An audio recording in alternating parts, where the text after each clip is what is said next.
I'll call the special regular meeting of October the 21st to order. Um, there is an agenda there for your consideration. Can I have a motion, please? I've got a mover, Councillor Adey, Councillor Randawa. Any additions or deletions? All in favor? Any opposed? It is carried. I'll just note that Dr. Buchan and Director Pucci Deputy City Manager Pucci are joining us from Ottawa. They're there on city business.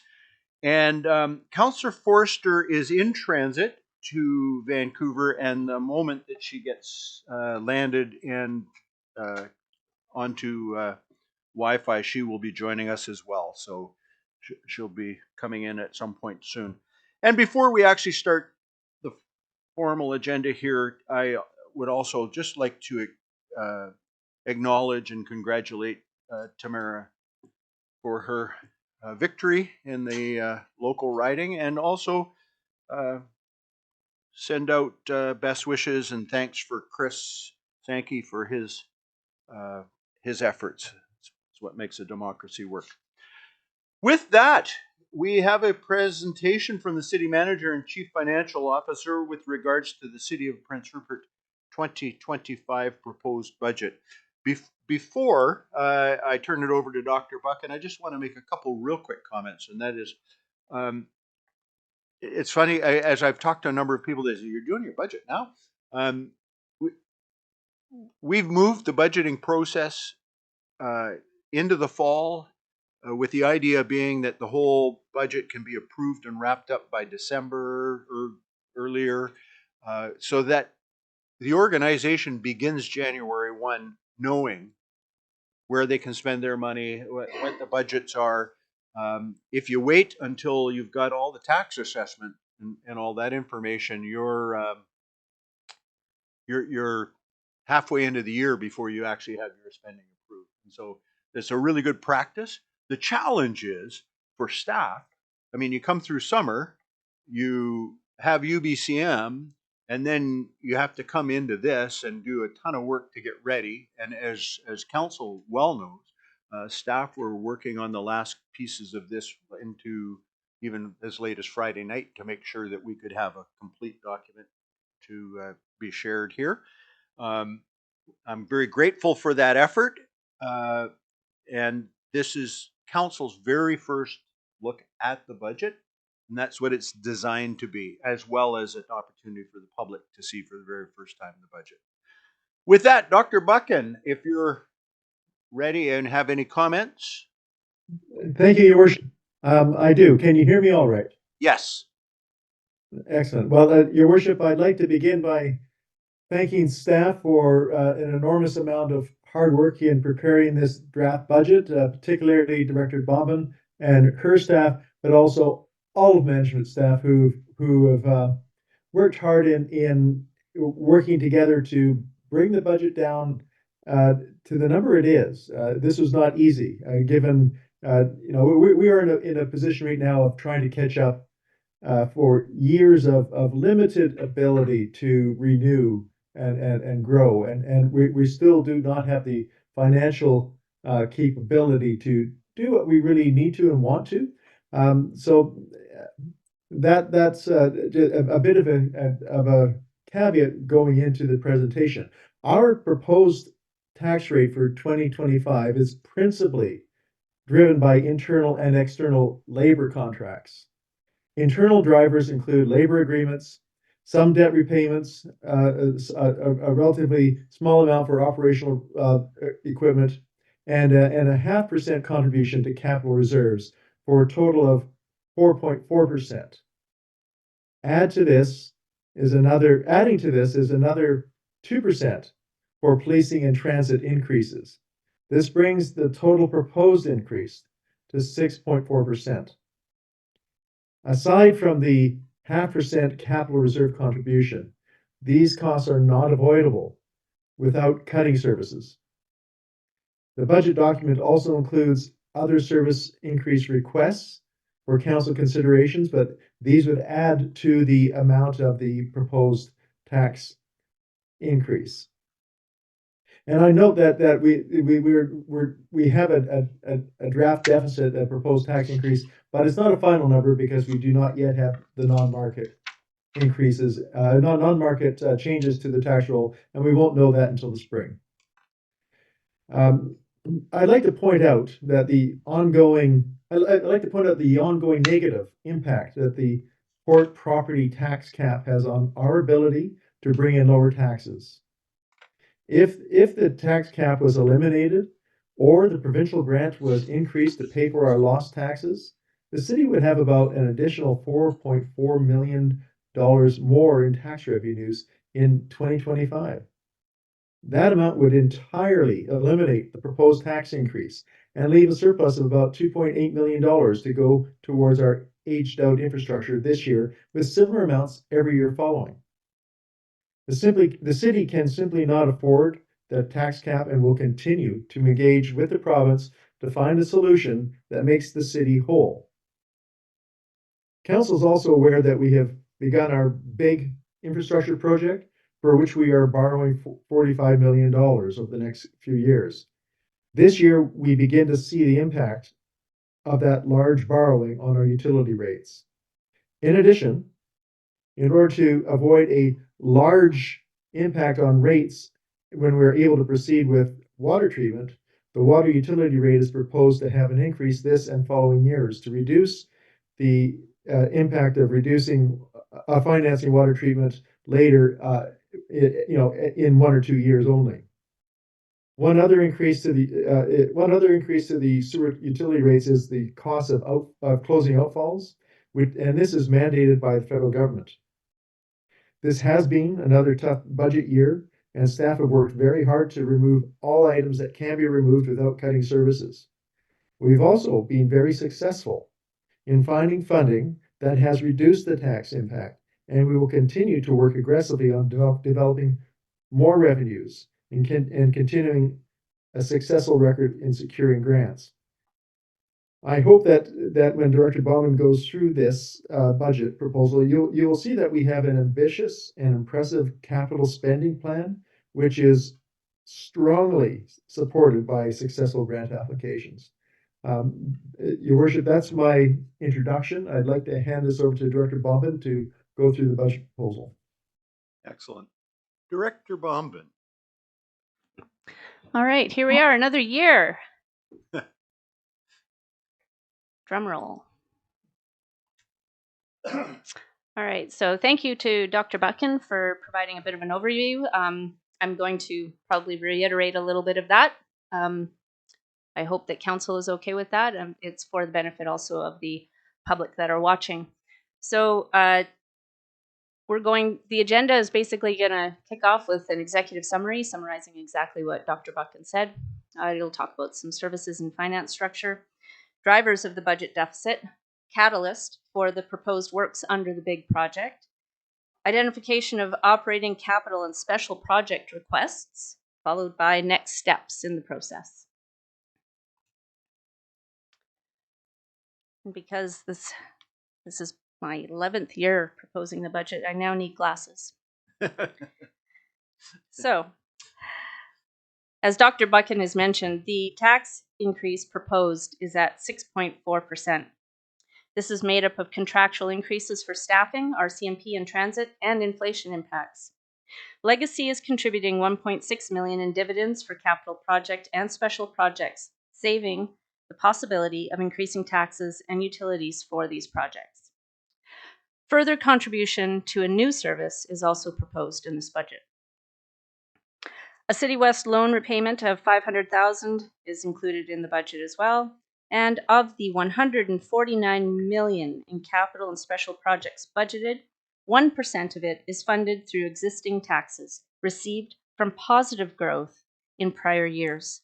There is no tax increase allocated to capital or special projects in this budget.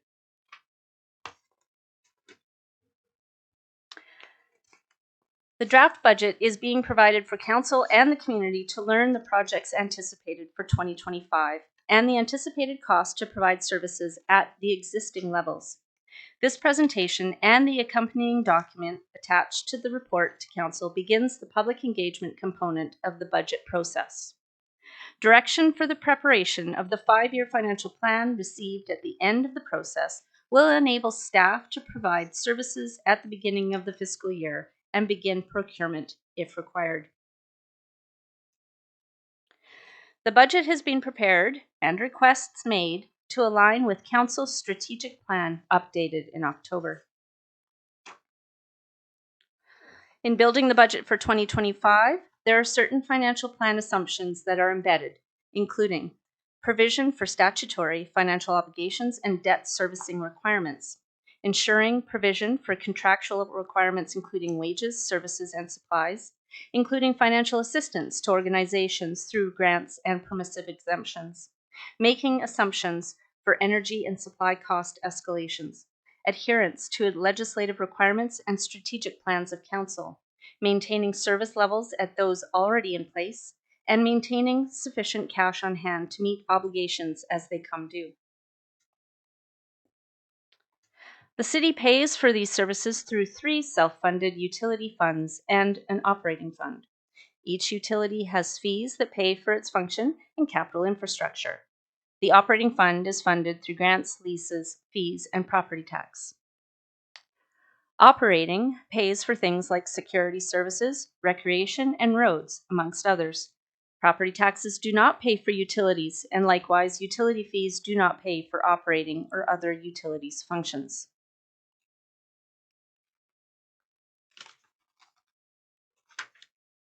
Some of the highlights and changes in this budget are recognition of contractual increases and inflation changes over the year, continued early works on small-scale wastewater treatment project and outfall consolidations as required by the federal government, and continued design construction of the big water and sewer line project.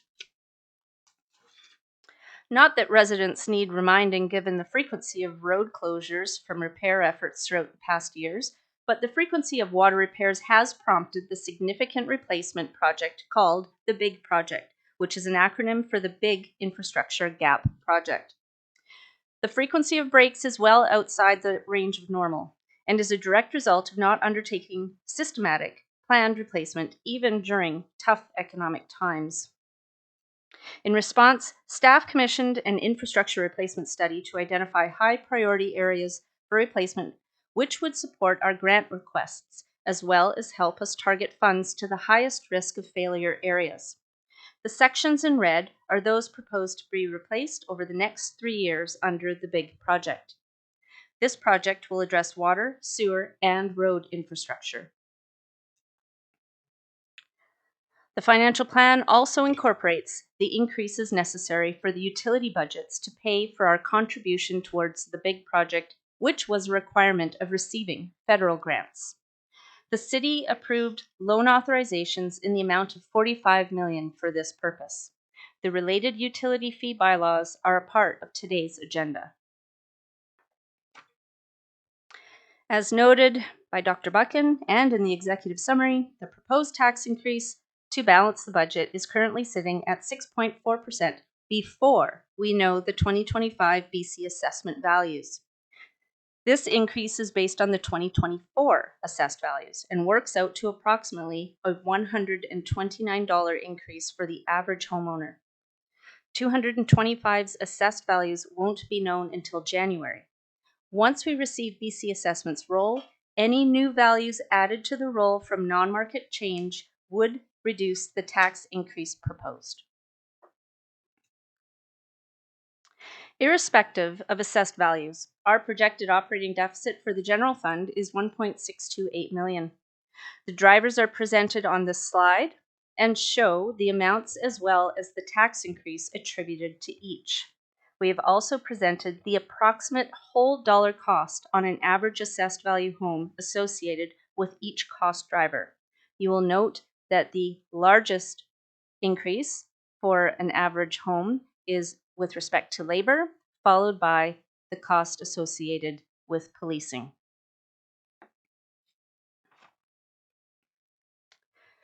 The budget deficit does not include certain items as identified here. Council can consider to include them in the budget, understanding that they would present an additional increase.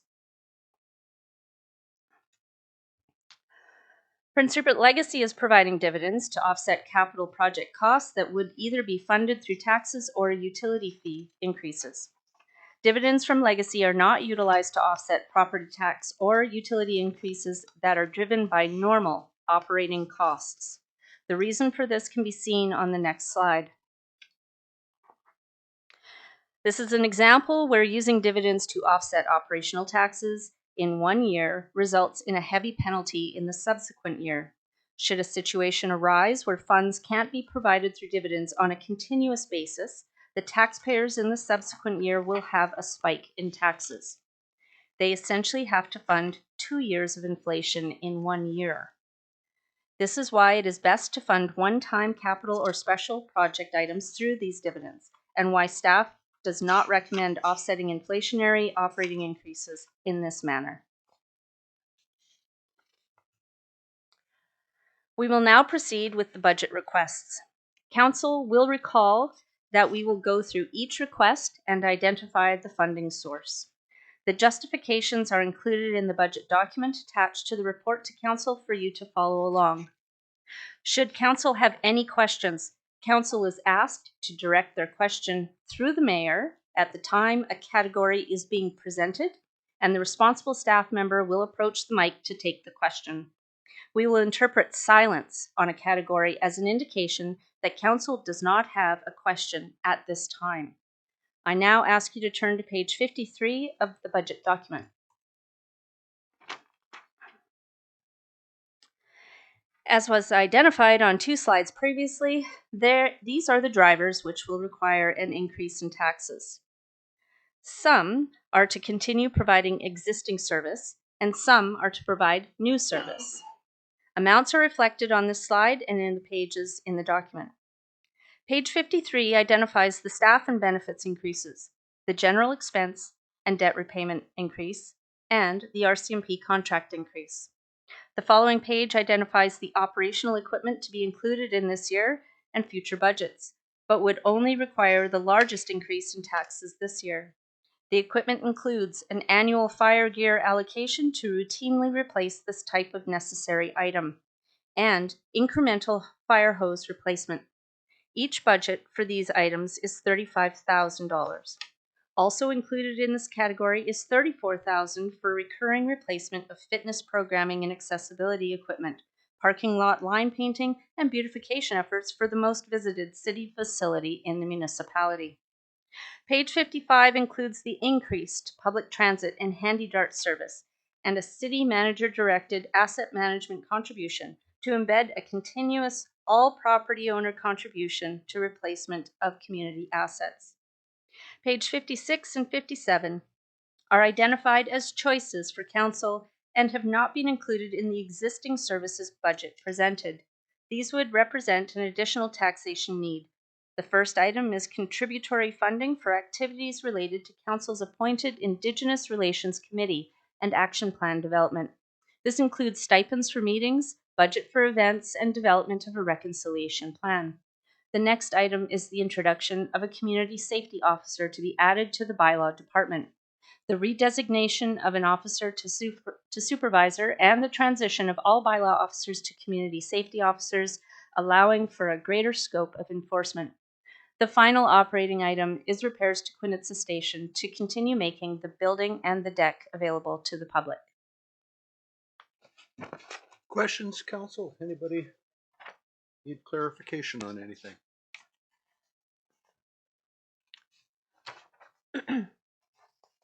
Okay, we are now on page 58, which begins the proposed capital projects. Before I identify the individual capital projects for 2025, I would like to point out that the table on the screen and in your document identifies the department the project is proposed in, the name of the project, the budgeted cost of the project, and how the funding of the project is proposed. Surplus represents revenue over expenditures from prior years. Reserves represents a legislated, required, or council-created reserve for a specified purpose, the use of which must meet the criteria the reserve was created for. Borrowing represents short-term or long-term debt. Grant is funds from other organizations, usually senior levels of government. Dividends represents dividends from just one of the city's 2 municipally owned corporations, Prince Rupert Legacy Inc. Taxation represents property tax, and utility fees represents user fees in each respective utility. None of the capital projects funded through taxation for 2025 represent a property tax increase. We will now turn to our first item in the fire department. Under WorkSafe legislation, firefighters are required to have effective voice communication, and as such, the VHF radio system used by the fire department is to be converted to a UHF system to eliminate dead zones in the municipality.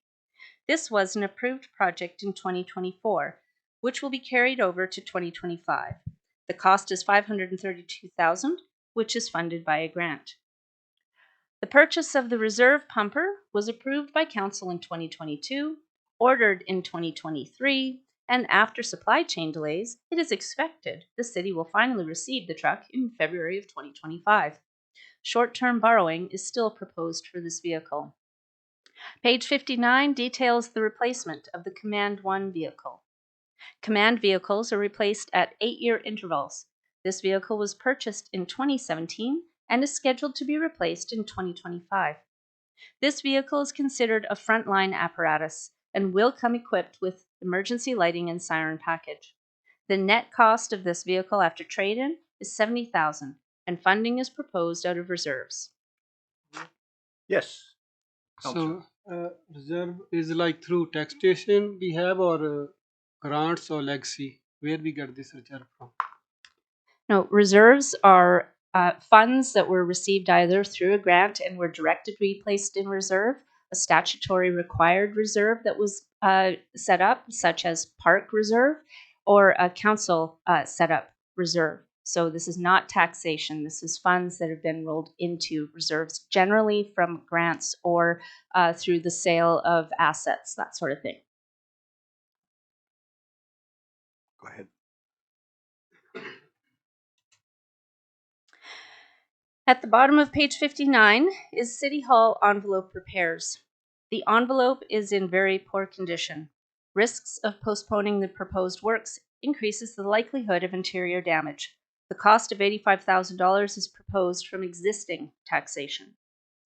The Administration Department requests funds for the next item to perform minor building renovations at City Hall, which would split a single larger office into 2 smaller offices. Funding is proposed from surplus and existing taxation. The next item is the funding of the Public Works relocation project. Council awarded a contract to renovate the McCarthy property and construct a purpose-built 2-story office, lunchroom, and locker building. The cost of $6 million is proposed through the use of the Northwest BC Regional Funding Agreement allocation, previously known as funding through RBA efforts.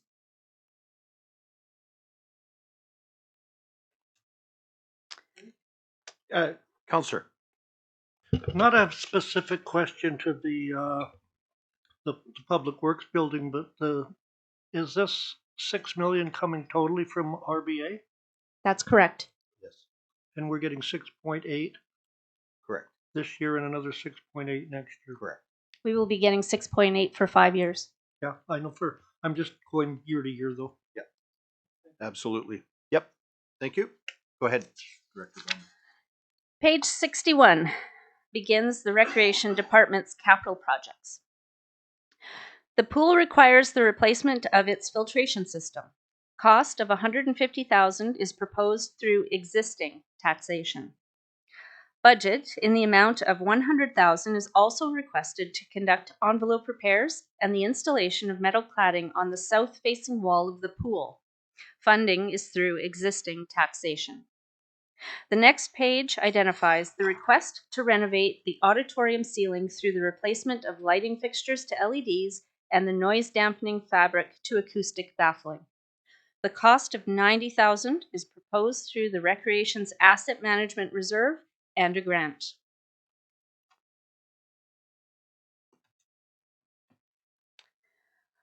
The next item is to continue the city's annual land purchase program. This program identifies properties that would be strategic for the city to own and allows staff to assess and purchase if necessary. Funding is through a specified land reserve. The Operations Department requests funds to complete the Watson Island Power Project. The cost of this project is $35,000 and is proposed to be funded through dividends. The next item is Watson Island Dam safety upgrades. Funding is proposed also through dividends. The next item is the demolition of the former transition shelter on Atlan Avenue. This property has been used for firefighter training given it was no longer fit for occupancy. Removing the building opens up redevelopment of Ideswick Park. The cost of this project is estimated at $75,000 and is proposed to be funded through reserves. The next item on page 64 is the provision of a housing service. Before turning this item over to Dr. Buchan, I will mention that the cost of $9.5 million is contemplated to be funded through a combination of surplus, reserves, dividends, and a specified service fee. Dr. Buchan. Thank you, Your Worship. As council knows, having adequate housing is a critical pillar in the health of any community. It's not just the basic human need. It also supports economic health, economic growth, and by extension, revenues for the city. For example, if the anticipated increase in new workforce required to support port growth has no housing to accommodate the workers, the port industries will face serious challenges in being able to move forward with their operations. The city has completed a number of plans focused on housing, including the 2021 interim housing development strategy, the 2022 housing needs report, and the 2023 housing accelerator action plan. Based on the anticipated industry growth, we're anticipating in excess of 2,000 new market and non-market homes projected to be required. The city has carried out many actions targeted to improve and support housing supply.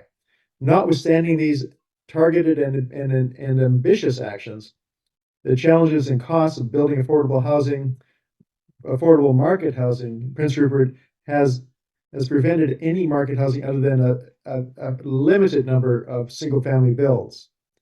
The principal challenges include the lack of a proven housing market to demonstrate viability to financial institutions and the cost of development in Prince Rupert. So what is being proposed with this fund is to have $9.5 million to work with industry to support market affordable housing. Now, this is not an expenditure where if council approves this, where $9.5 million would be spent and then gone. The plan before council is that $9.5 million would be taken from our reserves, our dividends from legacy, and some soil deposition fees to be spent as a contribution towards a market development. And when the development is completed and sold, council, the city, would receive that money back, plus any profits that were to be made as a part of it. And all of the money that is taken back could then be used for very much needed infrastructure. So in other words, the sum of $9.5 million would have a double benefit. It would help initiate, support, and demonstrate the viability of market housing in Prince Rupert, and the proceeds from that would then be reused for a contribution towards our infrastructure gap, which is in the vicinity of $500 million. So we need it for infrastructure. We also need it for housing. This plan would allow us to do both. Any questions? Councillor Cunningham.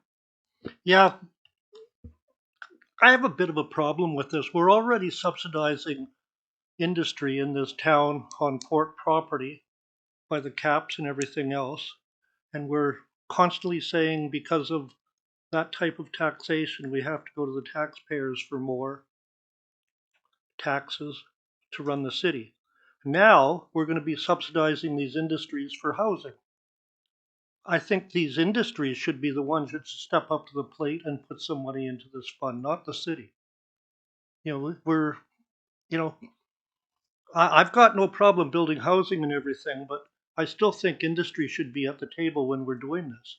We're building these houses so they can grow because we don't have the money, or they have more money than we do, I think, when it comes to the subsidizing. The taxpayers of this town have been subsidizing industries in this town through CAP and everything else for quite a while.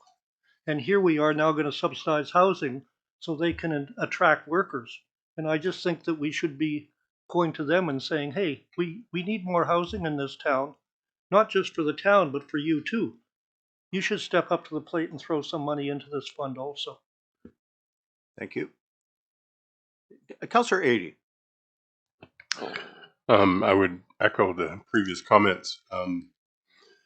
It seems to me I get the model that by making this investment in the next year or two, we'll see the money coming back.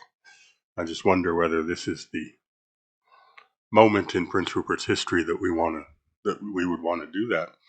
But I have a specific question about the fees. I'm not sure what that means, and I'm curious about whether, if we were to decide not to do this part of the budget, would those fees still be available for other purposes? I'm just not sure what that's about. The short answer, I'm sure, is yes, but Director Bombin. I believe that Dr. Buchan Dr. should Buchan. probably address it. Thank you, Your Worship. I understand the sentiment behind the questions, but I do want to clarify that this is not a subsidization. What's proposed here is a service that would see the city invest money and then get a return on it. It's not first and foremost an investment. It's a service, but it's a service that would pay for itself and enjoy the profits that would come with it if it is successful. So I do completely agree that it would be good to see industry invest. Industry would be welcome partners in this, but to date, that has not happened. And we are facing an increasing need and an increasing housing crisis. And the benefit to the city as a whole is if we can actually get some market housing built, we'll all benefit, including industry, including the city, including other commercial ventures, not just industry. With respect to the fees, I believe that is a soil tipping fee that we'd be receiving. All of this is actually targeted for infrastructure. So all of this is targeted for infrastructure, and we have plans for it and need it for that. That's why this would be a roll through plan where we get a benefit initially, and then have it at least $9.5 million for reinvestment in a 2 to 3 years for infrastructure. So, and the fees, I think, are Soil tipping fees. yes. Yeah, industry is bringing us different soils and whatever, and we're able to charge them for bringing those soils onto Watson Island and other places. Councillor Cunningham. Okay, well, there's a certain amount of risk involved in this also. If private enterprise doesn't want to build these houses, there must be a reason. The high cost of building in this town is one of them. And now we're going to go ahead and take this risk on. And, I think I know we need housing. I just don't think we should be risking the taxpayers or city money to do it without a private partnership of some sort to take some of the risk off us. So, and fair enough. the purpose of going through this right now is, and all those comments are welcome. I want to be clear about that, but is really to get clarity to understand where that money's coming from, where it would go if you were to make a different decision. And so to that end, does anyone have any other questions? Your worship? Yes. If I may make a quick comment, I think those are very good questions, and frankly, the plan here is that we wouldn't be entering in any partnership unless council was completely comfortable with the proposal and all details of it. So what this budget decision would do it would have funds available for council to make a decision, a housing service and investment decision later on an informed basis. And if it wasn't comfortable with it, it simply wouldn't move forward. And the funds sit there waiting for application towards needed infrastructure. Councillor Randawa. Thank you, Mr. Mayor. Yeah, I agree with both councillors before, but I think other side, I think this is a great idea too, because we are struggling with housing, and that's the main stopping. We can't grow until we have some kind of housing here, and if we successful in this one, we can attract more investors here, and we can grow. Then if we don't do anything right, then nothing can happen. So I think we should move on this one. Thank I you. agree that. Councillor Skelton Mormon. I'm just curious to see for this year's injection per se from the Resource Benefit Alliance benefit. What is remaining at this point if we have $6 million allocated? Because I know there was a couple options that we were kind of exploring, but I know So a good question. So RBA money is not going into this. Director Bauman, the reserves and surplus, can you speak to that? Sure. So there is some soil that was brought in this year. So that will make up part of this year's surplus. So that is what is actually being proposed. The reserve that is proposed is the Growing Communities grant that we received from the province. So that makes up the $5 million. The fees have already been identified, and the dividend is from it's proposed from Legacy. And to answer your other question about the RBA, as we continue through this, you will learn that their RBA is earmarked for other spots. So, and for clarity, both for council and for the community, we received 6.8 this year, which is not budgeted this year, and there's 6.8 that will come next year. So, Director Bauman, am I correct in saying there should be about $13.6 million of RBA spending in the 2025 budget? Yes, that's correct. Okay. Is that helpful?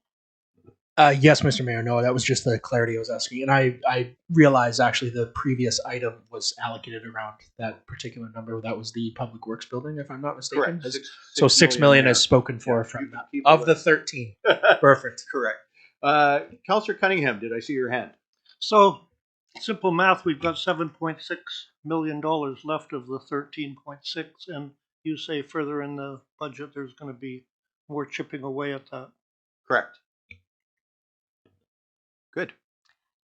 If I could, I'd like to address Councillor Ady's question about the fees. Please do. So because soil deposit revenues are not normal for us, and it actually is in respect to the fact that we do have Watson Island and we do have to close the landfill there, and that airspace will erode, essentially. There will be less of it as we keep putting anything there. The issue with if you were not to do this housing service, that $1.5 million would be available, but I would highly recommend not putting it into the operating budget on the off chance that it wasn't there the following year. And now you would have been subsidizing the operating costs of the city, which would be the exact graph that was earlier in the presentation. Understood? All right, continue, Director Bauman. Thank you. Okay, thank you. And sorry, just a quick note. Did I see that Councillor Forster joined us? Yes. Excellent. Thank you. We will now present the civic improvements projects. The next item on page 65 is the replacement of the 4th Avenue staircase. This project is proposed to be funded through the Northwest BC Regional Funding received through the RBA and placed in reserve. The streetlight replacement program is proposed to be continued with the cost being funded through existing taxation. The next item is the waterfront development at the Rotary Park area. This is an approved project that is being carried over to 2025, and it is entirely funded through a grant. On page 66 is the reinstatement of the 3rd and Fulton traffic light replacement, which was removed in 2024 in favor of allocating funds to the Leicester Centre roof. The cost is proposed to be funded through the Northwest BC regional funding received through the RBA and placed in reserve. At the top of page 67 is the placemaking and transportation safety improvements. This project is intended to increase pedestrian safety and beautify the corner of 3rd and Fulton. Funding is proposed through a grant and existing taxation. The next item is the relocation within Mariners Park of the Memorial Wall. The cost of this project is proposed to be funded through existing taxation.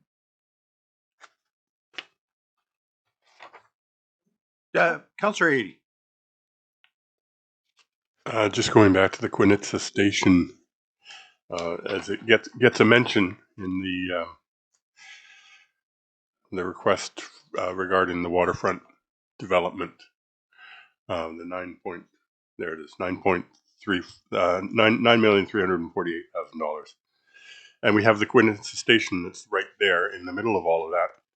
I'm just wondering whether there is an opportunity there in terms of the costs we were looking at for the Quinitsa Station restoration.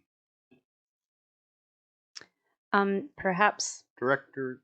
I could ask DCM Pucci. DCM Pucci. Thank you, Councillor, and thank you, Mayor. So through the Mayor, yes, we can make upgrades through that money. However, we likely don't see spending a lot of that money right away. We have to first finish the design and then get into construction. So the money that would be spent on the repairs and decks would be immediate in this program, and then we can look at reusing that area after and moving it with it. But I believe the money that's been asked for is for more temporary repairs so that it can be used and not closed down at this point. Thank you. Councillor Cunningham. On the 3rd and Fulton light replacement project at $350,000, what I've observed and been pointed out to me lately is it seems that intersection seems to be functioning a lot better with just flashing red lights. There's no lineup or anything. So I don't know. We could defer to the RCMP whether they think a fully functioning light's good or just flashing red lights. Dr. Buchan, have you got a comment on it? I've heard the comment as well that flashing four-way actually moves traffic quicker, but I have no idea of the background or the history of that light or why it's there. Your Worship, I would defer that question to both DCM Pucci and RCMP. All right, DCM Pucci. Thank you, Mr. Mayor. So what we can do is we can look at that with the RCMP and through standards and specifications for those types of lights to make sure that it can be allowed. When they go to flashing red, it's under sort of emergency circumstances. That's its default when it breaks down. So we'll see if it is a possibility. We can come back to council with a report on that, and we can determine whether we would like to move forward depending on what those results are. Yeah, I think a report would be good. Thank you. Go ahead, Councillor Nish. I was gonna wait till later to talk about this, but since it's brought up, then it's the same thing. It has been pointed out to me, and I have thought it myself in the past that 4 stop signs would be a lot cheaper than new lights there, and maybe investing into some crossing lights like we have just installed at McDonald's there at Prince Rupert Boulevard and 11th, where it warns people for walking across the crosswalk, and might be a lot cheaper of an option because it does seem to move traffic a lot faster with this 4-way stop there than it does when traffic seems to line up for a block at a time when the lights are going because the lights are so slow. So it definitely should warrant a good look at it before we spend a bunch of money on it. Good. We'll get a report. Thank you. Go ahead, Director Bauman. The next item is with respect to our vehicles in transit. The city's fleet and heavy equipment was evaluated to identify order of priority replacement given units have not been replaced on a schedule and around half incur significant parts and downtime cost. This budget is proposed to meet the replacement program report recommendations, enabling flexibility to purchase items that are available in the current budget year. The funding is proposed out of equipment reserves. The next item at the bottom of page 68 is the continuation of the 2024 bus shelter program. The cost is proposed out of surplus and grant. Please note a correction to the justification in your package. It identifies taxation in the last sentence, but this should read surplus. The table is, in fact, correct. Councillor Nish. Just wanted to bring something up about this reserve funding for the equipment. I don't know if I'm a big fan of doing it because to me it seems like it will just turn into a what can we spend 800 grand on every year? To me, anytime we've always wanted to buy equipment, it's always been brought forward to us to justify the need for it, and should we spend that money each particular year. So do we want to eat away at 800,000 every year because someone says, well, we got 800 grand to spend, let's spend it, versus saying, well, maybe we only need a $300,000 dump truck or whatever. So I'm not really a big fan of just having essentially an $800,000 slush fund to spend on equipment, and not being able to kind of scrutinize the decisions on what we actually need at the time. I mean, I do understand we have to replace things, but I just think that this gives a little bit too much leeway. Director Bauman. I'm going to pass it over to DCM Pucci. DCM Pucci. Thank you, Mr. Mayor, and thank you, Councillor. So we have a fleet management report that we've completed that shows the timelines for replacement of the equipment. Some equipment is over $800,000, some is below, and then there are trucks in various ranges. So what we look to do is either strategize to figure out if something is over 800,000, then we need to ensure that we save money from the year before in order to top up to pay for, say, a $900,000 piece of equipment. But it allows us to go and look at a 3-year cycle. That's what we've worked with finance so that we can figure out under our fleet management report what is coming up and manage those funds accordingly. Now, what we can do is bring council a report on what we're looking to spend the money on, just so that they're aware of that. If that satisfies council, be happy to do that. So, Councillor Adey. Just a clarification, because my fuzzy memory doesn't always work very well, but in the documents that talk about procurement policy, are there not benchmarks whereby decisions below a certain amount would be based within a department, decisions at a higher level would be senior management, and decisions beyond a certain level would come to council? So if we have a policy like this that creates a fund, I'm just wondering whether those two separate ways of looking at things run into conflict with each other. Director Bauman. Well, actually, no, they don't run into conflict. The purchasing policy basically provides the checks and balances on making sure that certain approvals are done in a certain way, that, you know, whether there's an RFP or it goes to a tender, that sort of thing. But also it means that there has to be a few people that actually are authorized to initiate a purchase and a spend. This particular use of this allocation, I believe, if and DCM Pucci can correct me if I'm wrong, because like you, Councillor, my memory sometimes gets a little fuzzy.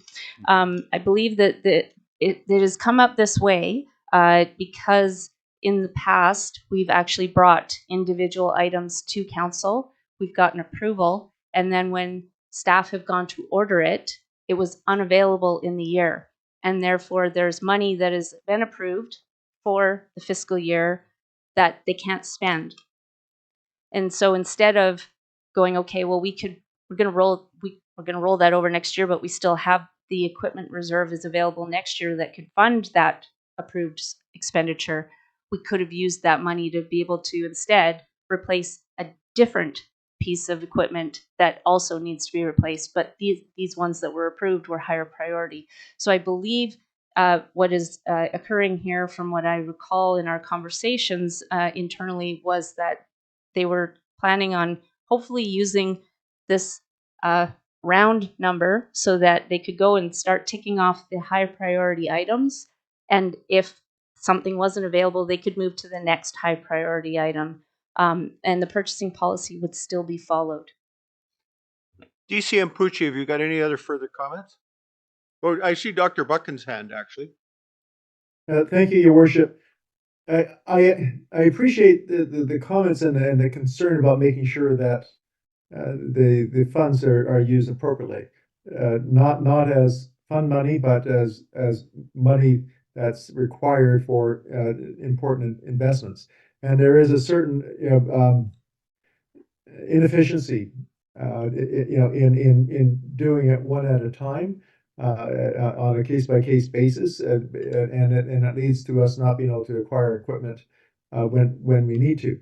But council, I think, is correct in wanting to know that the funds are being used appropriately. I believe the number is being arrived at based on best information for estimating. But I'm going to suggest that what we could do in order to give council the confidence that this is not a slush fund, that it is an equipment reserve and used appropriately, is that we can do year-end reporting on how, what equipment was purchased within the fund, so council can see that the equipments are good purchases and necessary purchases. Any other questions? Councillor Cunningham. Well, by having the asset and management in place, or asset replacement fund in place, as long as we could still continue the same policy. It's just a different pile of money sort of thing. Any replacement of equipment would have to be approved by council anyway, whether it's in a future budget or coming from an asset management, cost or whatever. But I think that as long as council still had control of that pile of money, so that if something has to be replaced, it still has to come through council. It's the same situation as we're doing now. I want to make sure we're clear on this. At this point in time, there would not be a process by which each piece of equipment is going to be brought to council. Dr. Buchan. Yes, Your Worship. I did want to make that very point. Council does not get involved in those more minor decisions, and council, even for the more moderate decisions, council has there's a purchasing policy that council has approved, and the purchasing policy lays out the thresholds within which the city manager and below the city manager department heads can make acquisitions. Council's delegated that. Council has, in doing so, council has said, we trust you to make good decisions. And we appreciate that it's somewhat bureaucratic to go through a reporting process out for every piece of equipment that we get into. Um, I think that has been the way that we've been doing it. But the need to know that it's being used appropriately, we can satisfy with annual reporting. So the other piece that might be helpful for council, because I don't want us to sort of spend all night on this one item, is the fleet management report that guides that replacement program might be something that's worth sharing with council, so that council could review that and have some comfort going in, and then you can have some sort of year-end report at the end. Would that work?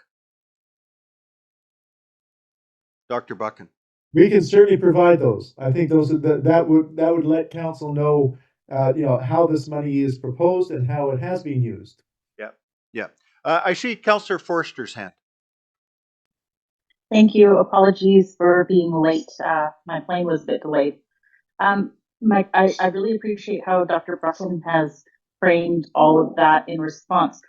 My curiosity is there ever a mid-year update?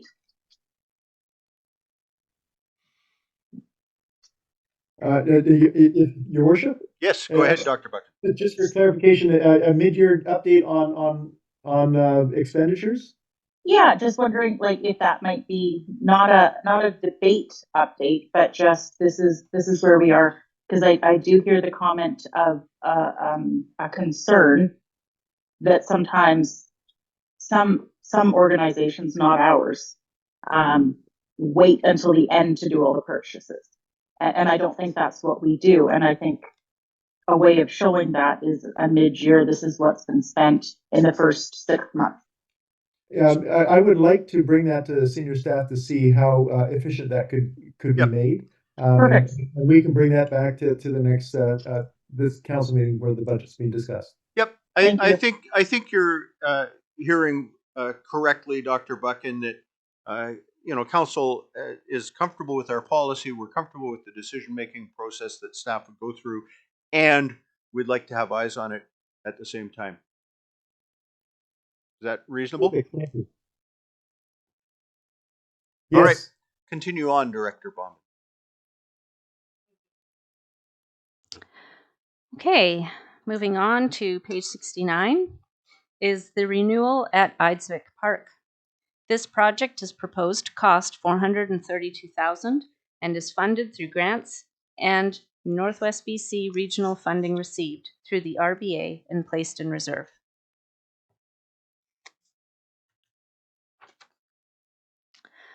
Turning now to transportation, budget is proposed for the inspection and design for repairs on the 2nd Avenue Bridge.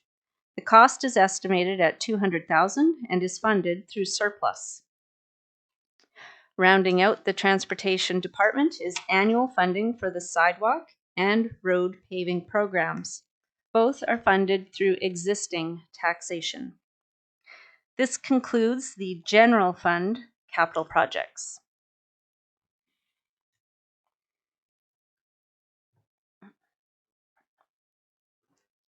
Councillor Adey. Just for clarity, we've just heard the phrase existing taxation. I'm just wondering if there's a distinction between, I'm not sure, isn't it all existing taxation, or is there kind of two categories of taxation? Well, I'll certainly give Director Brahman a chance to clarify, but last year we spent $1 million, I believe, on paving, and they're proposing to spend $1 million in the coming year on paving. Is that? Would you add anything? That's exactly it. So if it's existing, it's already being collected. The only way we wouldn't collect it is if you decided to cut the paving program, for instance. And it's always worth noting when we hit paving, I think the number that we need to be keeping up is about $8 million a year. If you simply divide the amount of road we have and how long a road lasts and all that, we are significantly underfunded in that area. And the big project, as mentioned, will be dealing with some road work, so Right. that will augment some of our paving. Yeah. In the 3 years anyway. Continue, Director Bauman. Okay, the first utility fund capital projects are with respect to solid waste. There are 2 projects proposed in the solid waste utility, the first being funding for the environmental monitoring at the Wantage Road landfill. The site will need to be closed at the new standards, and this is one of the steps necessary since the province re-permitted the old dump site. The cost is proposed to be funded through the solid waste utility surplus. The last solid waste capital project is upgrades to the lagoon treatment system. This is necessary as a part of the landfill operational certificate, with the cost of $1.5 million being funded through the solid waste utility surplus.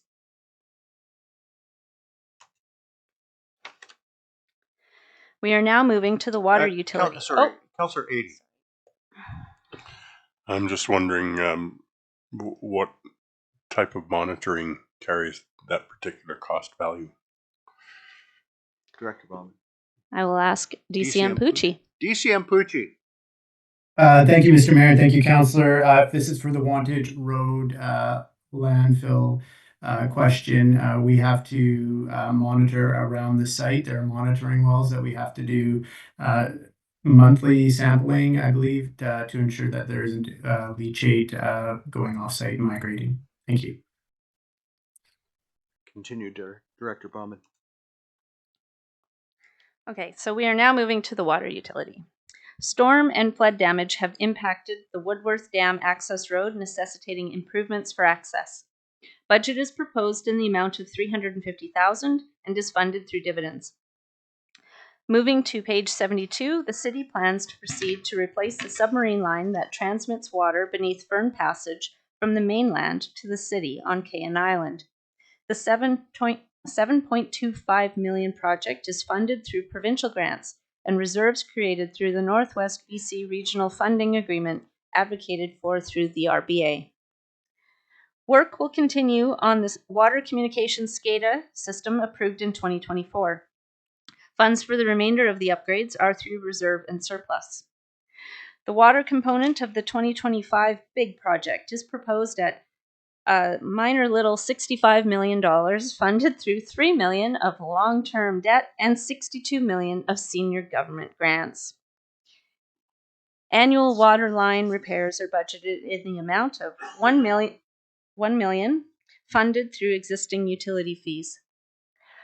Flipping the page to 74 is funding for designs for phase 2 of the Overland Waterline project on the mainland.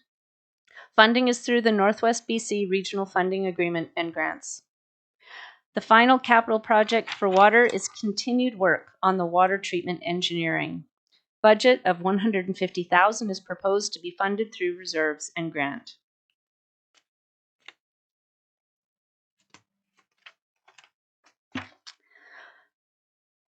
There are a number of projects proposed also for the wastewater utility.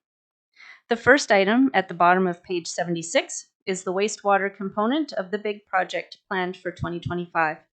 The estimated cost is $25 million, of which $15.4 million is through long-term debt and $9.6 million is federal grant.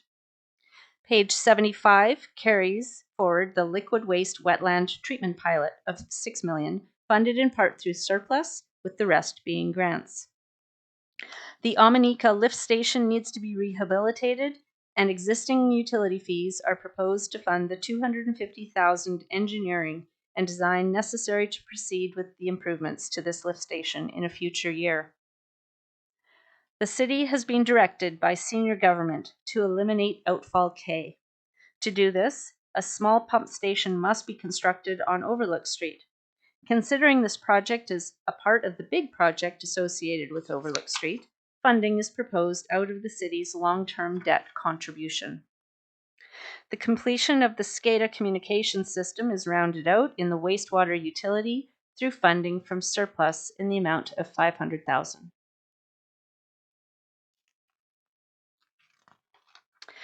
The next item is the outfall camera program as required by the federal government under the administrative directive. The cost is $25,000 and is proposed to be funded through surplus. Moving to page 77 is the elimination of outfall C and consolidating it with outfall B as part of the federal administrative directive.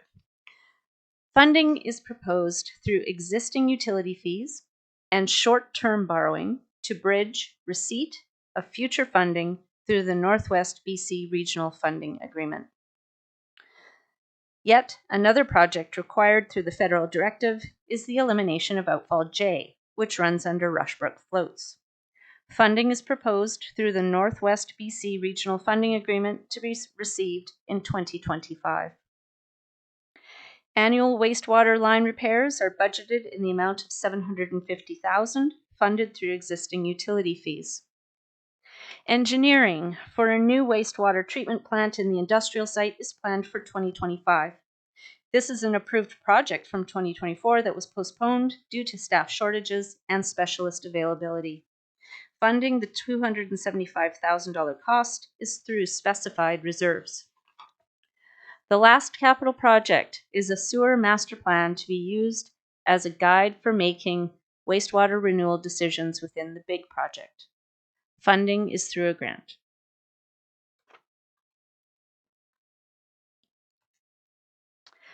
Moving on to page 79, we will now identify special projects.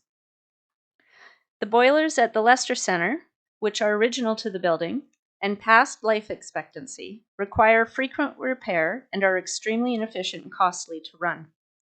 Budget is requested to engineer and design a replacement system.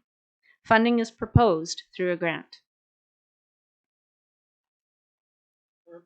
Yes, Councillor Cunningham.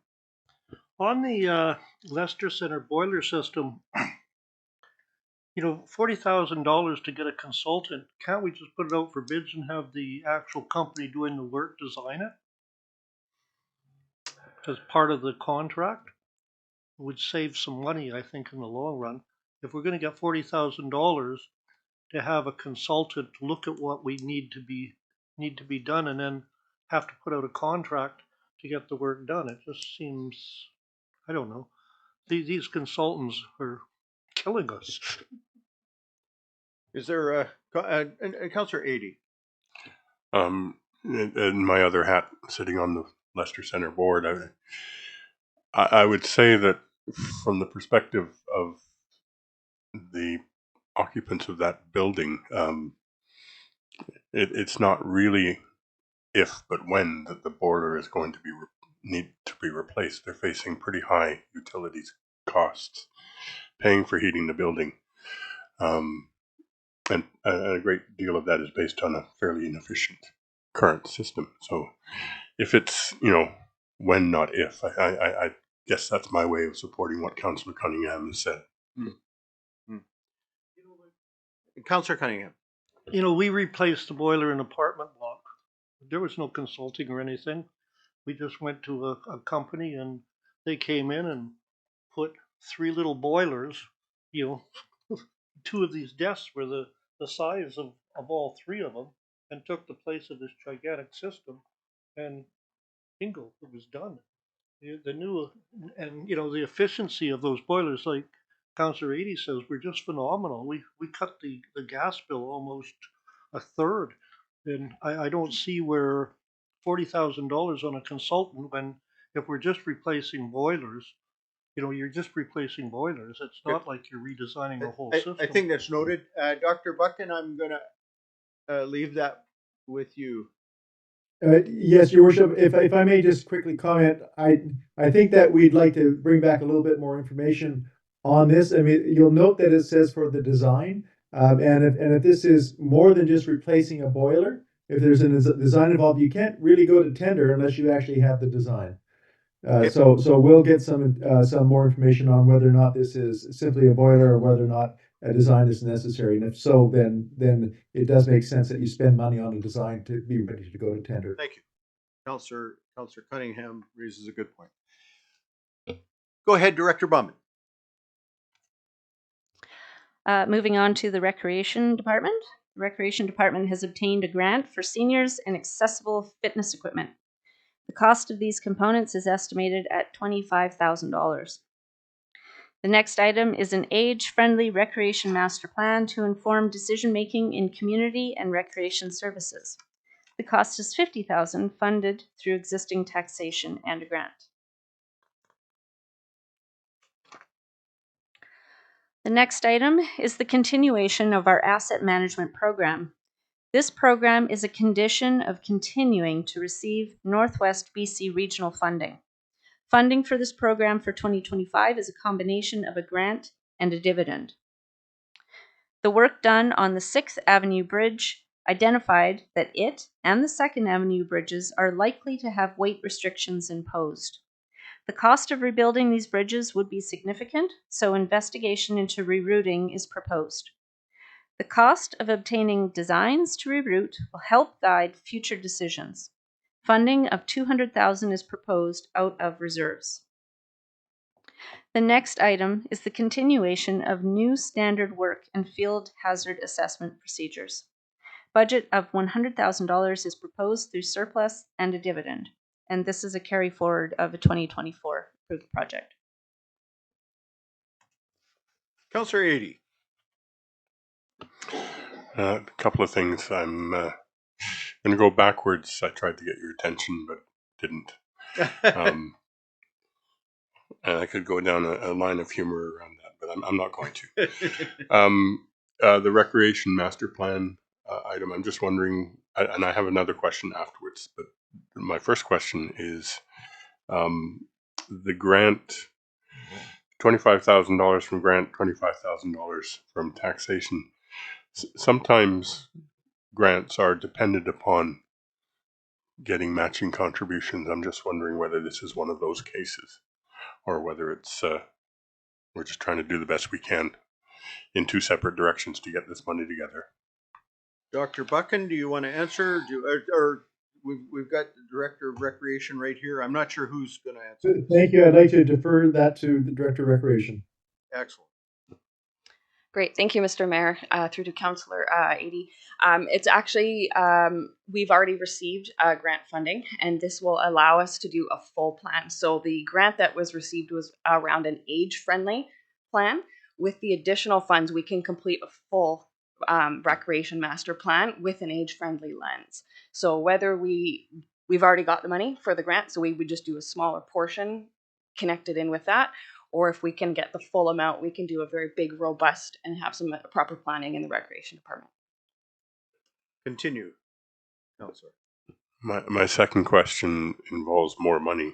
The bridges. I'm seeing they come up in a couple of different places. First of all, I'm aware, as we all are, that the bridges are they're a traditional staple of our transportation system and have been for a very long time.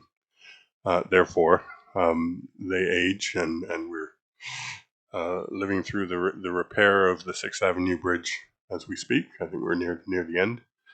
I'm just wondering whether, rather than having them appear in two or three different places in a budget, whether there isn't a way to coordinate all of what might be involved in those two bridges into a single item that looks at the question of repair versus replacement versus alternative routing. Because I think those are the three threads of what we're considering in terms of the bridges. I'm not sure whether the Cow Bay Bridge qualifies, but I know that it was similarly thought of in terms of the potential for a bypass.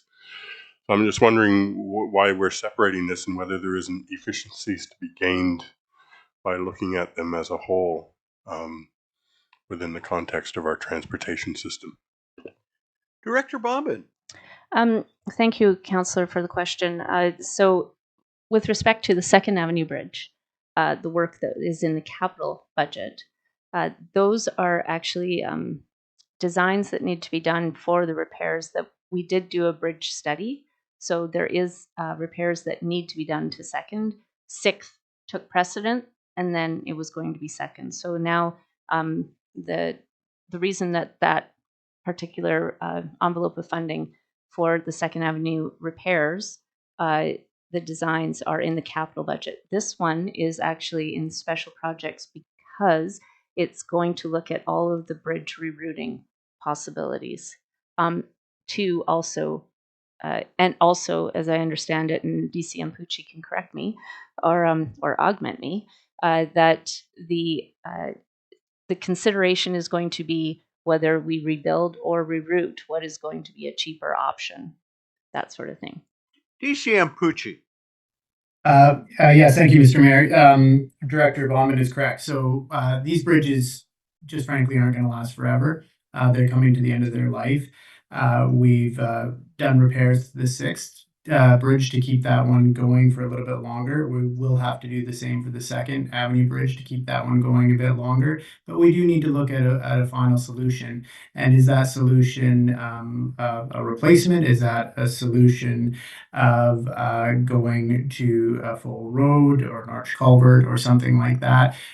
We don't know. We'll have to look at all the options. So we will have to make these designs and repairs in the meantime, and then look towards the future through this study in order to figure out what the best path is for each of these bridges. And to answer Councillor Ady's question, the Cameron Cove Bridge for the Cow Bay Bridge is included within this rerouting study as well. Thank you. Any other questions? Okay, thank you. Continue, Director Bauman.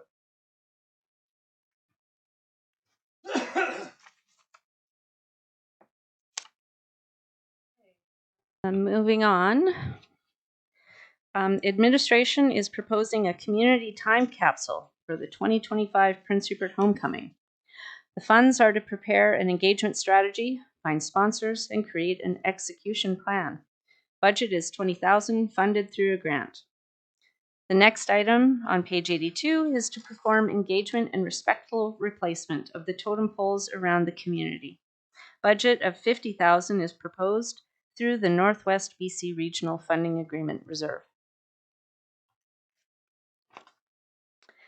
And moving on to planning.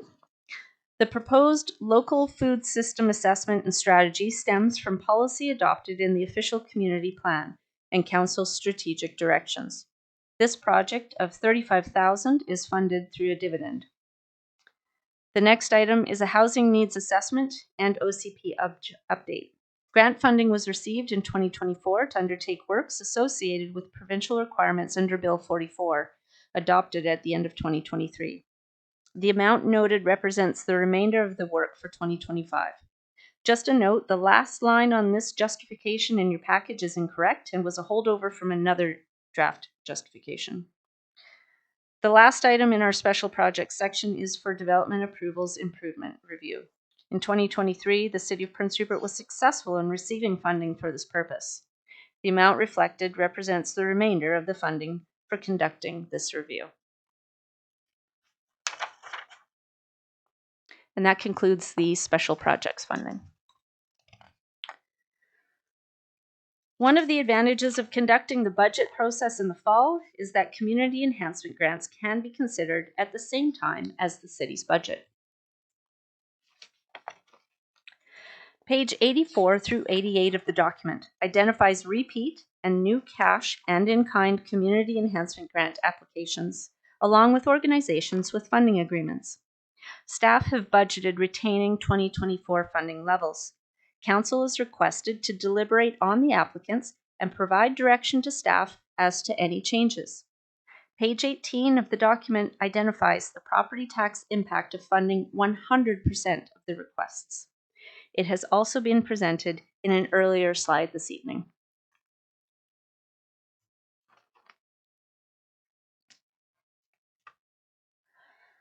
We have calculated the potential property tax increase with the deficit at existing service levels, and the proposed residential mill rate, including the increase, can be used for all residential properties to gauge the specific impact.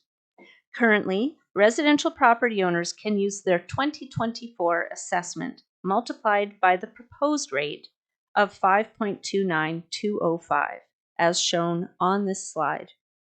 The same is true for when the 2025 assessed values are released, although at that time, The rate, hopefully, may be different.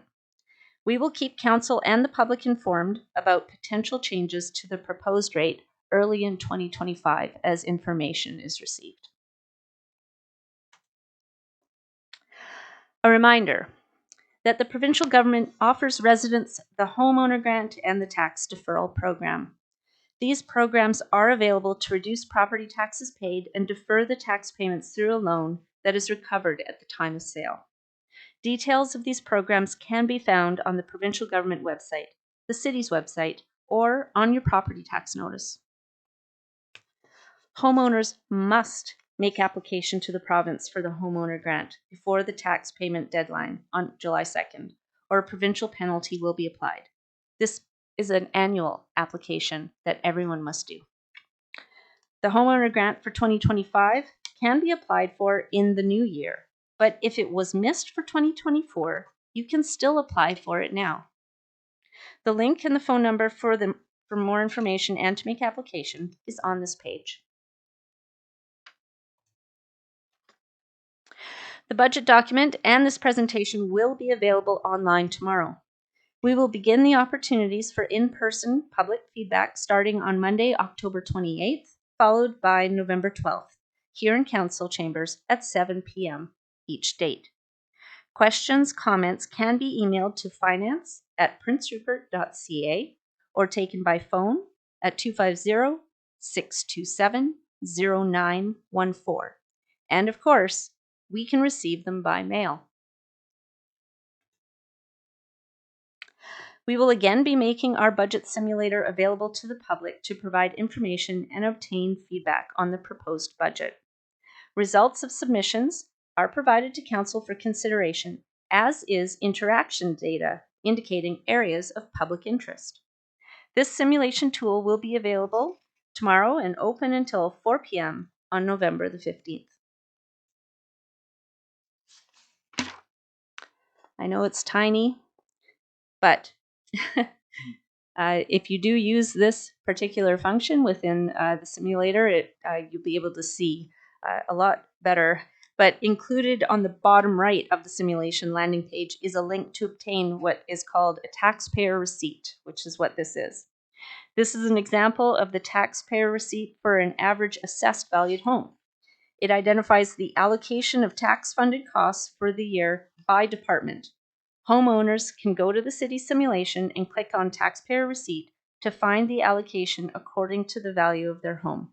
This way, you know how much of your taxes are going towards public safety, transportation, recreation services, etc. And thank you for the opportunity to present this evening. Council, any sort of wrap-up questions or comments?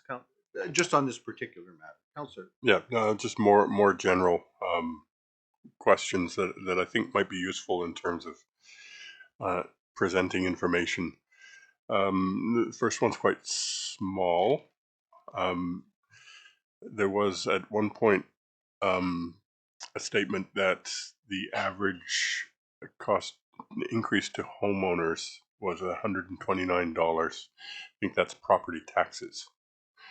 I'm just wondering if you could provide a similar figure. I don't need it right now, but maybe as a point of information for people, that the real number is a combination of what we're going to see in terms of increased utility fees for the same typical homeowner, plus the $129. And I think that's the number that people are going to focus on. So it would be really good if that number could be put in there somewhere as well. Director Bombin. I believe in the budget document, there's actually the proposed utility fees are included at page 29. So if somebody were to add those three utilities up and then put in Which the I average. haven't done. Okay. but the information is there for 2025. Yeah. Second point, with regard to legacy contribution, we're all appreciative of the difference it makes. So that is not the the tenor of my question, I'm just wondering how the overall legacy contribution to this year's budget compares to previous years.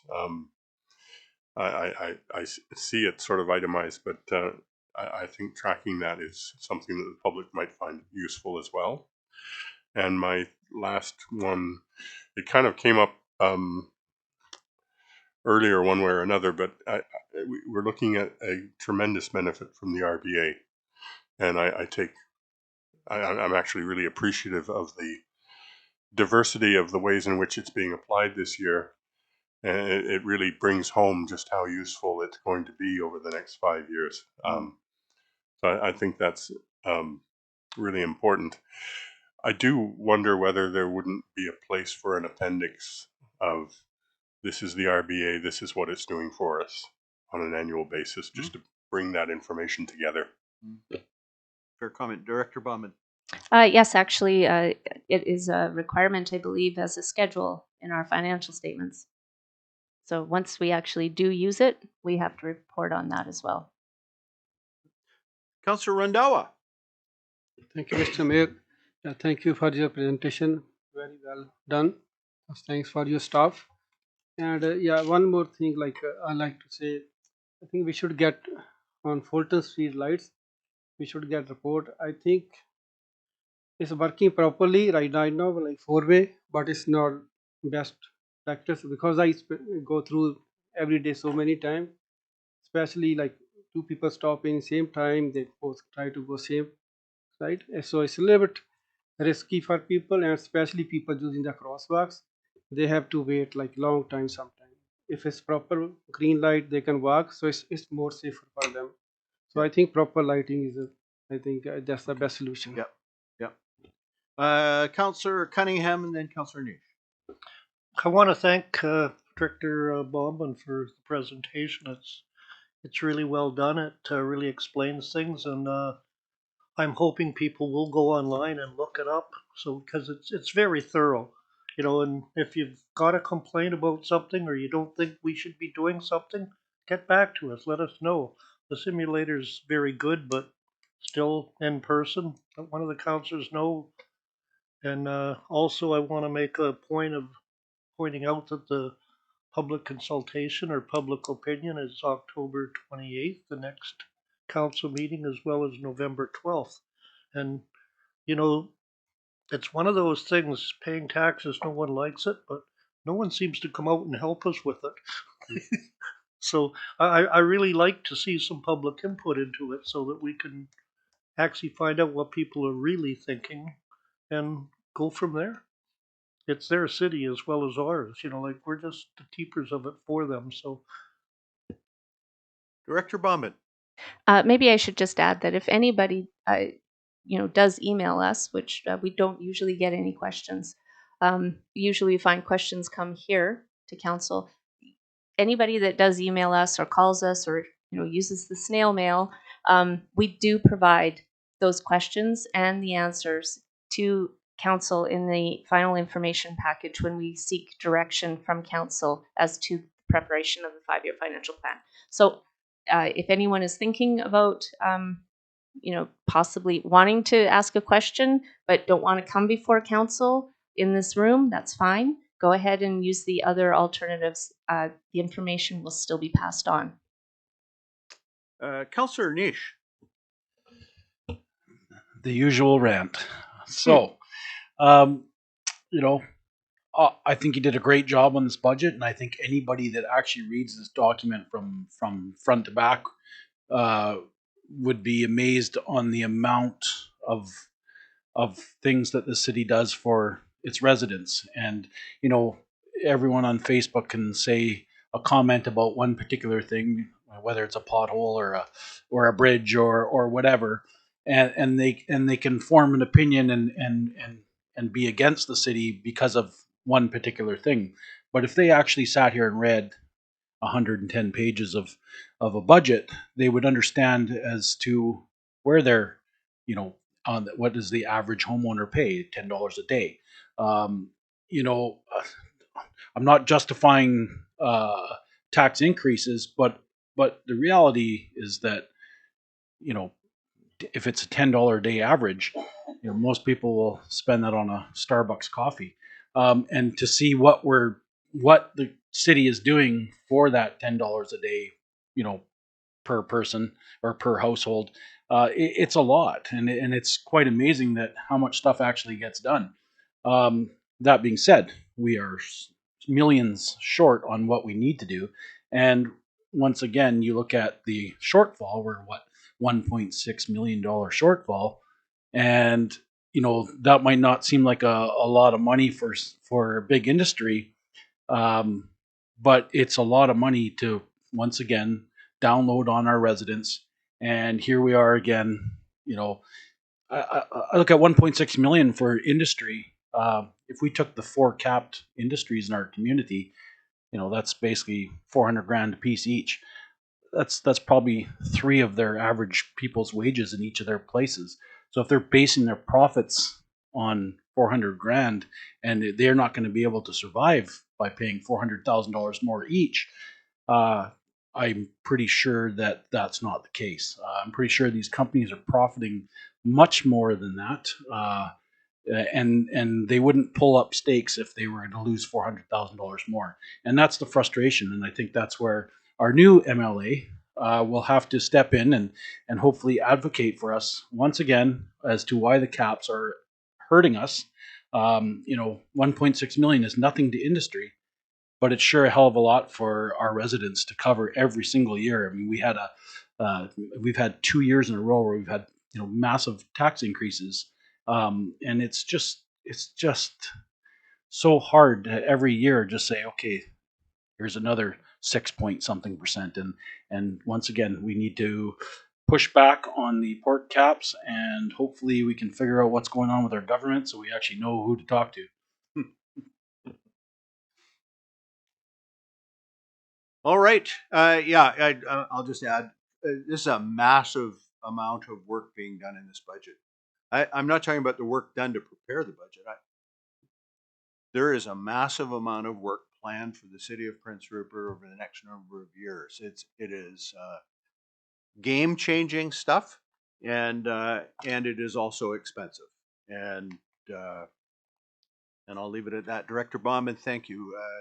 You did a fabulous job, and the people that support you did a fabulous job. I want to acknowledge that.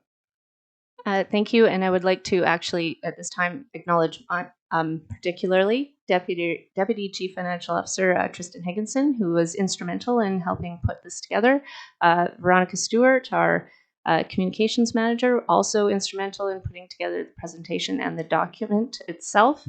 And thanks to senior staff for sitting down and taking out the scissors to start making all the cuts for getting it down to the package that you see before you. So thank you to everybody who helped. All right, Council, we've got other items on the agenda. Some of them are related, somewhat. We have a report from the Deputy City Manager with regards to Subdivision Development Service Standard Bylaw number 3546. Recommendation, and of course this is followed in the bylaw section by the actual bylaw, but there's a recommendation that council proceed with consideration of City of Prince Rupert Subdivision and Development Services Standard Bylaw 3546. Can I have a motion to that effect? Councilors Adi, Randawa. Any questions or comments? Councilor Nish.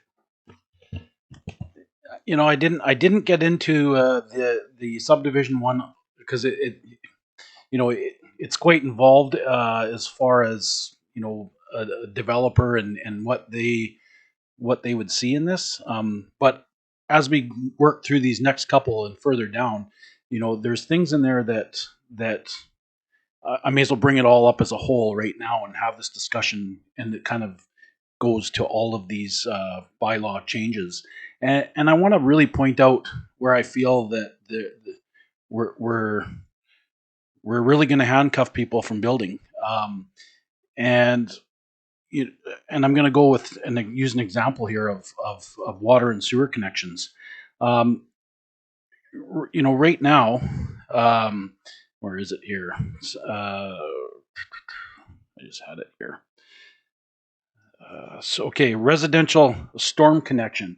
So currently, or for proposed for this year, $2,782. And a residential sewer connection, $2,782. Now I know, I just built something. I know that that's probably pretty close to where we're at for this current year. You're in the kind of the the last few years, it's kind of like $2,000 to $3,000 per one for water, one for sewer, one for storm. So it basically cost you $10,000 to hook up a new home, which is expensive, but it's you can swallow that. But if you look at the current request here for the next 5 years, these amounts are just astronomical. In 5 years, a storm connection $9,900, a sewer connection $9,900, a water connection, which is on the next one down. It was quite a bit higher too. I'd have to go further down to look at that. So you're talking about a 400% almost increase in sewer and storm connections. So now all of a sudden, someone wants to connect a new home, it's going to be damn near $30,000, where right now it's about $10,000. So we want to promote people to building new houses, but you're going to nail them with $30,000 worth of connection fees. I'd really like to see a report from another community as to what their connection fees are, because to me, to go from $2,782 for 2025 to $9,900 just for one of those connections, I can't support that. I mean, we want people to build houses. This will stop people from building houses. I can guarantee that. It's crazy to think that 400% increases over 5 years is acceptable. And I'm sure if we go through every little line in this there, I mean, there is increases in everything, some not so much, but those are ones that really stood out to me is the storm water and sewer connections for new builds. So on one hand, we want to drop $9.5 million into promoting building housing, but we're gonna just shit kick you with a $30,000 bill on connecting your water and sewer and storm while we're at it. So I can't support this. Thank you. Councillor Cunningham. I mimic a lot of what Councillor Neese is saying. That's first of all, there's a lot in these reports, and looking at it over the weekend, and then again today, the solid waste one is just ridiculous in places compared to Kitimat and Terrace. And I have briefly looked at I didn't have enough time to go in depth. This subdivision one's the same thing, and then, we want affordable housing, but once you get into that affordable house, it's got to be affordable to live in. And what we're proposing in some of these bylaws is just, going to make it more and more difficult to live in a house in Prince Rupert. And it's something, I know we have to self-fund the utilities and that, but at the end of the day, it's just getting more and more of a burden on the taxpayers. They're the ones, there's only one taxpayer, and they're the ones that are doing it. And I really think that we need more time with this stuff. I propose, I don't know if Councillor Neese agrees with me, or Councillor Reid, or anyone else, but I'd like to have a workshop on this and discuss this amongst ourselves, because some of these increases are just, to me, in the next 5 years, is just going to be mind-boggling. And and even in the solid waste one, when you look at, if you deliver a load to our dump, you got to pay over $400. But Terrace and Kitimat, there's not that charge. So anyone that's in business in this town, you're going to get people coming from Terrace to take our waste back there for free, basically. Like just, and their tonnages are $70 cheaper than ours per ton. And and this goes on and on and on. So we're hamstringing our local businesses on different aspects of it, as well as contractors and everyone else. It's, I really think we've got to look at these a little more seriously. Most of them I can't support. Okay, Councillor Niche. Yeah, I wanted to bring up one too about the solid waste being brought to the dump, and there was a comment in there about having to declare what or where that product was from. So if someone empties a porta potty somewhere, and then now they have to take it out to the dump and declare where it's from, which is fine. I have no problem with that. But my question is, is this business expected to do this individually for every single time? Are they expected to go take 30 gallons out of a porta potty at one location, drive it out to the dump, empty the tank, declare where it's from on individually, or are they able to do business like in most communities where you could pump out multiple tanks in one load and take it out there and dump it? So that's one thing I'd like clarified.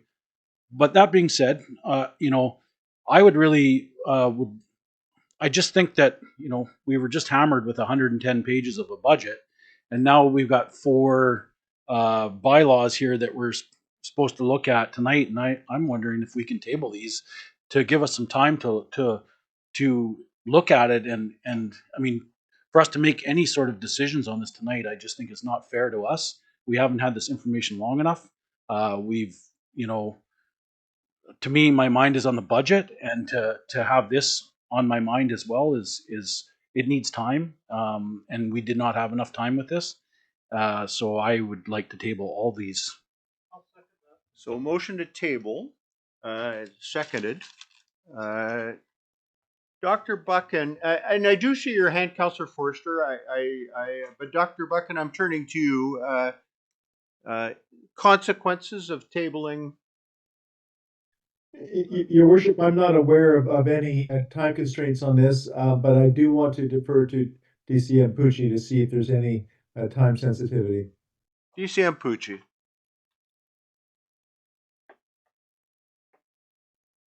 Oh, you're on mute. Sorry about that. Thank you, Mr. Mayor. There is a bit of a time constraint. We do need new rates for 2025. However, I believe there is still enough meetings that we can get through reporting and consideration with council prior to the end of the year. I'm happy to answer the councillor's questions. I've written them down, and I can bring back answers to those in some sort of formal report if so wishes. So, if I'm hearing correctly, there's time for us to postpone these to a future meeting. Yes, they will have to be completed by year end, but we do have an extra meeting or two, so I can bring a report with questions or answers to your questions forward to the next meeting. Thank you. So we have a motion to, it's actually a motion to postpone. I do see Councillor Forster's hands, but I want to deal specifically with the motion. Motion to postpone. Councillor Forster, you have a comment on the motion to postpone? Well, I know. Yes. I'm looking for information. My question is just, how are we going to collect the questions? Because my hand was raised because I also have a few questions about that. Yeah. About some of the different proposals. Yeah, we so can return. How are I have no problem with postponing, but how are we going to get the questions collected? Yeah, so that then we can get answers. So yeah, we can return to a discussion on some of these, and we can also have some of that. But as to the motion to postpone, are we talking? I want clarity here. Are we talking all 4 bylaws? Yes. Yes. Thank you. All in favor of postponing? It's carried unanimously. I voted to postpone. We're gonna take note of that. That never happened. Well, so, Dr. Buchan, how can we best? So let's just back up for a second. I want to make a couple comments, right? I think there's some really legitimate concern around the table on these issues, but I also want to make sure that the public doesn't walk away with the wrong impression. Sometimes we compare ourselves to Terrace and Kitimat, and it's not a fair comparison. It is way more expensive to operate a landfill in Prince Rupert than it is to operate a landfill almost anywhere else. And particularly in the Terrace, Thornhill, Kitimat area. You have naturally draining soils. You're away from fish bearing. You can position yourself away from fish bearing streams.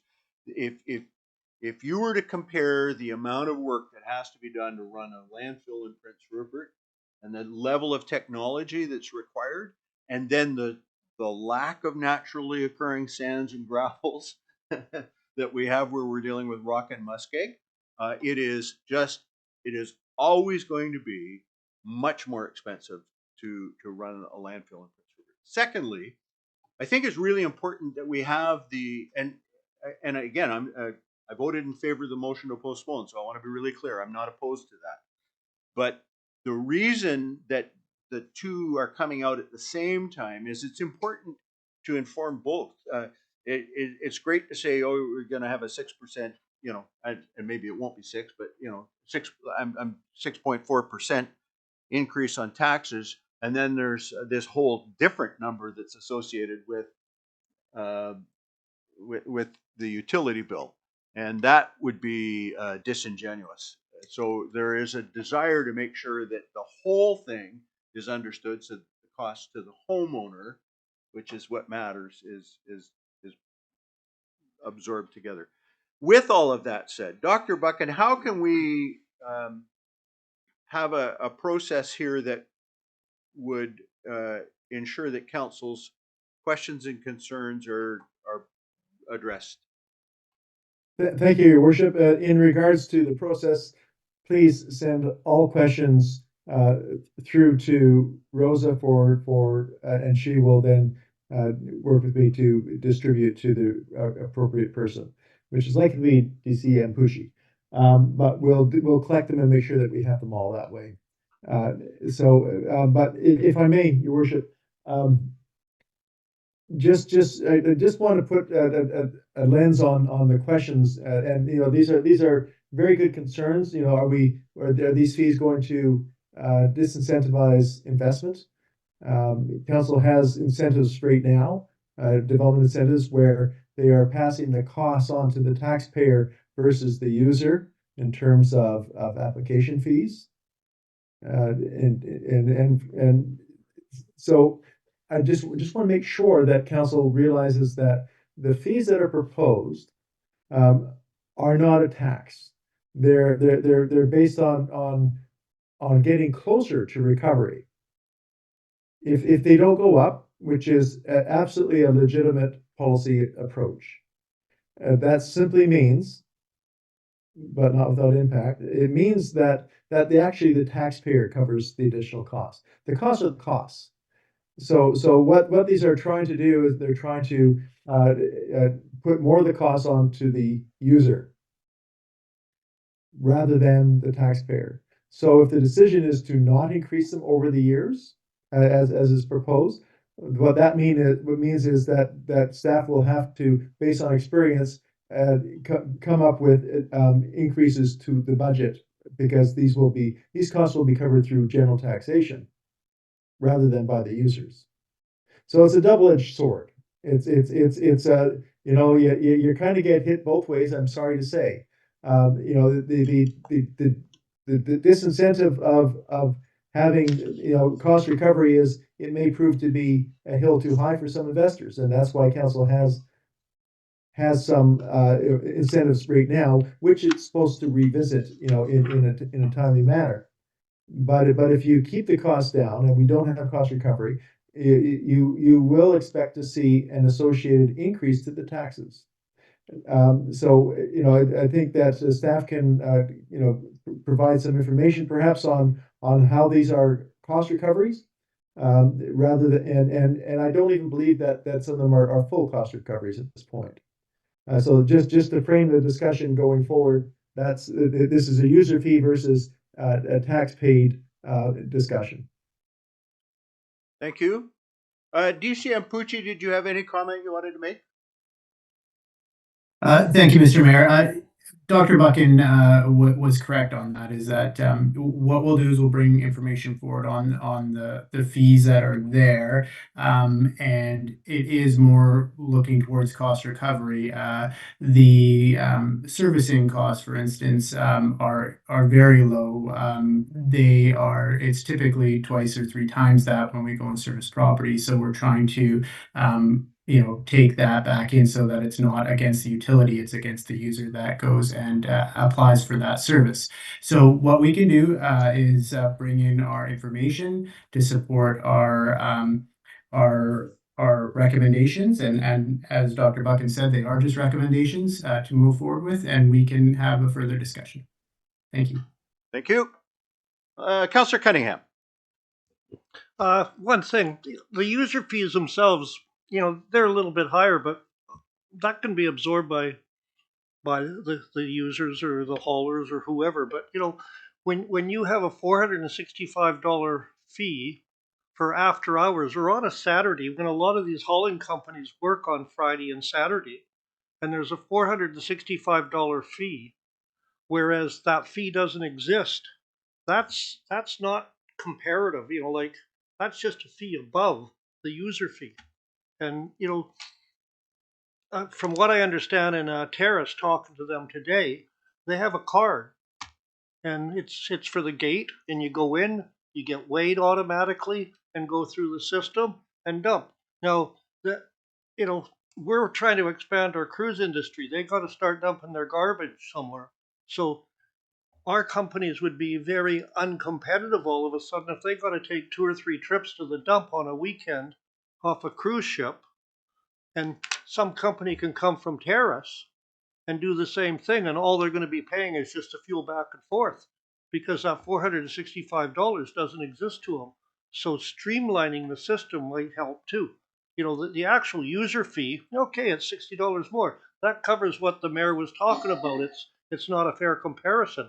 The user fee is already higher, but it's the add-ons that are going to kill company. And we're talking like you say, if you got to tear a house down to build, there goes your costs again. Yeah. It's I would propose, I don't know, Dr. Buchan and TD Pucci can handle this as a workshop with council and some of the senior staff to go over all this, so we can actually, instead of writing down questions and everything, sit at a table and work this out and listen, because you guys are the experts in some things. We're not, but I'd sure like to be able to sit down and talk about it rather than questions flying back and forth. I've got enough things to do without that. Your worship, I'm going to recommend that we bring this to committee of the whole, where it is more of a workshop discussion, but with all the council there moving business forward, it would need to be a council meeting. Yeah. Councillor Adie. I was just going to make that very point that I don't think we can do these things in closed workshops anymore. So it would have to be a public venue. Yeah. All right. With that, we are now, council, at the reports, questions, inquiries from members of council. Anything?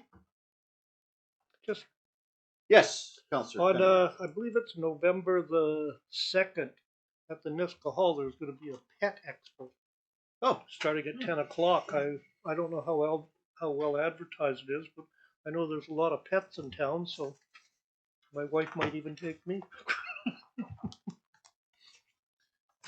Put you in the cage. Council, if there's no other items, there's 2 things I want to raise. One is it was great to see paving equipment at the 6th Avenue Bridge today. So I think the original was, I can't recall, but I think we were supposed to be done on the 18th or something, and so we're at the 21st. We're close. The second thing is I just want to highlight what the Rupert Rampage have achieved with cancer. Their cancer campaign. In January of 2023, you all know that Rupert Rampage started the I Fight for Cancer fundraiser with all of the monies going to the local regional hospital. And in 2023, they raised a total of $107,000, which I think was way beyond what anybody thought when they were starting off.